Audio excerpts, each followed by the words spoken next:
Verset 34. Oui. Et nous avons attribué l'immortalité à nul homme avant toi. Nul homme avant toi, nulle personne. Voilà, c'est Allah qui parle ici. Que avant Mohamed là, il n'y a personne qui lui a attribué l'immortalité. Continue mon frère.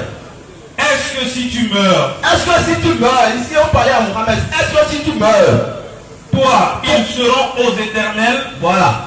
Donc Allah a dit à Mohamed dit qu'avant lui là, il n'y avait personne qui n'a pas goûté à la mort.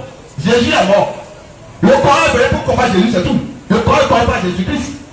Le Coran ne connaît pas Jésus-Christ, il ne connaît pas Yeshua Mashiach. Je suis désolé, il ne savait pas Jésus. Le Coran est revenu en arabe, bien sûr. Donc, pourquoi le nom Issa alors? Voilà. Posez-vous cette question. Merci bien. Merci beaucoup. Voilà, 14 minutes, 51 secondes. C'est déjà bon. Il avait 9 secondes par là, mais c'est pas bien grave, Inch'Allah. On demande à ceux qui nous suivent à travers le monde. Nous sommes au Bénin, nous sommes à Porto Nouveau pour la deuxième sortie de la DDR. Et Inch'Allah, demain, il y a d'autres programmes, on va vous donner l'information.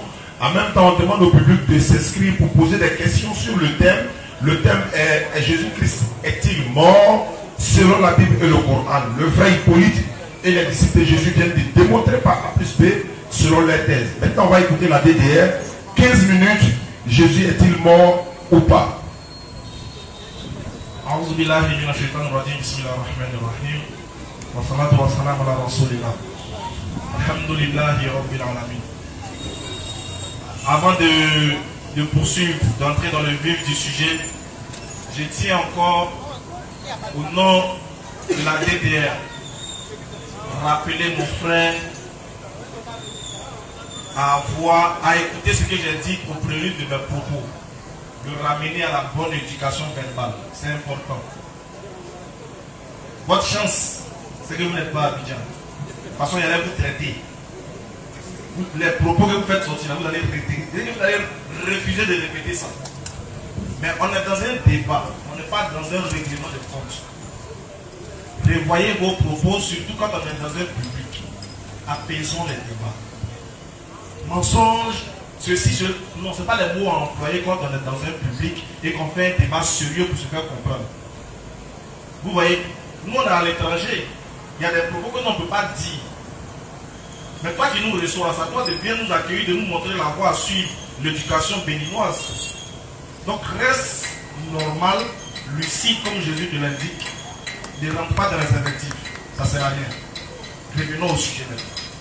Si tu reprends la parole, et que tu ramènes les invectives, vraiment vous allez m'excuser beaucoup. Ça ne serait pas bon. Donc revenons au débat, dépassons le débat, n'insultons pas les livres, mais disons ce que les livres disent. Ne dis pas ces mensonges, etc. Ce mot qui c'est trop déplacé, c'est pas bien. Maintenant tu as dit que le Coran a été révélé en arabe.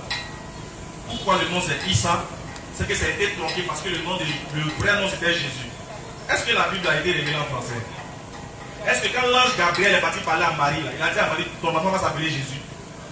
L'ange parlait français. Est-ce que Marie elle-même comprend français? Jésus la sans quelle langue? Donc il faut aller chercher à savoir. Si toi tu veux aller à l'origine des textes, il faut demander, mais à l'origine, l'ange qui est allé parler à Marie, il a parlé à Marie dans quelle langue? Donc celui que toi tu adores, là, ou bien le fils de toi ton Dieu là, son nom était déjà truqué dès l'origine pour te donner Jésus. Parce qu'il ne s'appelait pas Jésus. Dans la langue même, la lettre J n'existe pas.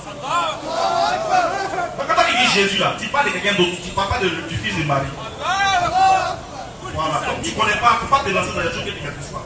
Et tu dis encore que le Coran, pourquoi le Coran dit Issa? Expliquez pourquoi le Coran dit Issa. Parce que la langue arabe là, est une langue de la révélation qui est vieille avant la langue française. Et la langue arabe est une langue qui est divine selon la Bible. Dans Actes des Apôtres, chapitre 2, quand les disciples ont reçu le Saint-Esprit, ils ont parlé en arabe. Ce qui veut dire que la langue arabe est une langue qui est vieille. Maintenant, comme Dieu, pour s'adresser à un homme, se révèle dans la langue de son peuple, dans la langue du prophète. Tu ne peux pas parler français et puis Dieu va se révéler en toi en anglais. Donc, comme il se révèle à toi, là, dans la langue dans laquelle il se révèle, il te donne les noms, il te donne la révélation de ses noms. Sinon, Moïse, là, c'est en quelle langue? Est-ce que lui qui est allé en Égypte s'appelait Moïse? Mais quand tu vas chez les Hébreux, ils vont te dire Moshe. Mais quand tu dis Moïse, tu ne dis pas comme il est né. Donc quand il va faire une révélation.